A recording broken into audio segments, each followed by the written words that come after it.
Imagine कीजिए आपके हाथ में एक सीबीसी की रिपोर्ट है जिसमें एमसीवी 68 फेम्टोलीटर है, हीमोग्लोबिन कम है, एमसीएच भी कम है और हमारे माइक्रोस्कोप पर हमको पेरिफेरल स्मीयर में माइक्रोसिटिक हाइपोक्रोमिक पिक्चर मिल रही है, टिपिकल वाली।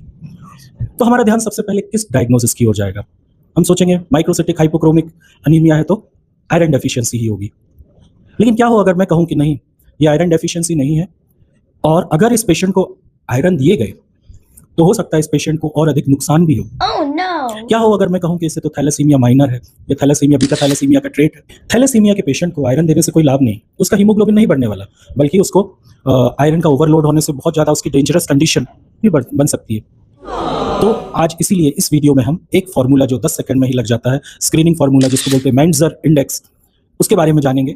मेंडजर index is equal to MCV in femtoliter divided by the total count of RBCs in millions per microliter. तो MCV by RBC count is Menzer index. Menzer index को interpret करने के लिए जो हमें मैजिक नंबर याद रखना है वो है 13। जी हाँ, अगर मेंजर इंडेक्स 13 से ज़्यादा है तो आयरन डेफिशिएंसी अनीमिया है, अगर मेंजर इंडेक्स 13 से कम है तो it suggest towards the thalassaemia beta thalassaemia minor. तो हमने देखा कि आयरन डेफिशिएंसी में बोन मैरो के पास आयरन नहीं है, रॉ मटेरियल ही नहीं आरबीसीज बनाने का, तो इसलिए आरबीसीज का प्रोडक्शन ही कम होता है, इसलिए आरबीसीज की संख्या इसमें कम रहती है, टोटल आरबीसी काउंट इसमें कम होता है। इसके उलट बीटा थैलेसीमिया माइनर में क्या हो रहा है, रॉ मटेरियल की कोई कमी नहीं, आयरन तो भरपूर है, लेकिन उसमें एक मैकेनिज्म, उसमें जेनेटिक प्रॉब्लम है कि वो डिफेक्टिव हीमोग्लोबिन की चेन बना रही है। तो इसको कंपनसेट करने के लिए वो आरबीसीज की संख्या बढ़ा देती है, वो ज्यादा प्रोडक्शन करने लगती है इसको कंपनसेट करने के लिए, तो आरबीसीज का नंबर बढ़ जाता है, साइज छोटा हो जाएगा लेकिन नंबर बहुत बढ़ जाएगा उसका, तो इसमें टोटल आरबीसी ज्यादा होती है। इसलिए जो मेंजर इंडेक्स होता है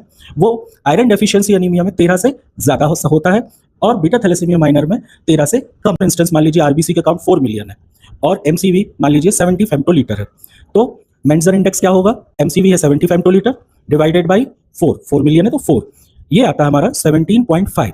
तो ये मेंजर इंडेक्स इसमें है 17.5 जो कि 13 से ज्यादा है, इसका मतलब ये सजेस्ट कर रहा है कि इसको आयरन डेफिशिएंसी हो सकती है। अब दूसरा एग्जाम्पल लेते हैं, मान लीजिए एक और माइक्रोसिटिक हाइपोक्रोमिक अनीमिया का केस है जिसमें आरबीसी काउंट 5.8 मिलियन है और एमसीवी 65 फेम्टोलीटर्स है, तो मेंजर इंडेक्स होगा 65 डिवाइडेड बाई 5.8, ये आता है हमारा 11.2। तो मेंजर इंडेक्स आया 11.2 जो कि 13 से कम है, तो ये हमको सजेस्ट करता है कि इस व्यक्ति को जो माइक्रोसिटिक हाइपोक्रोमिक अनीमिया है that can be due to thalassaemia minor.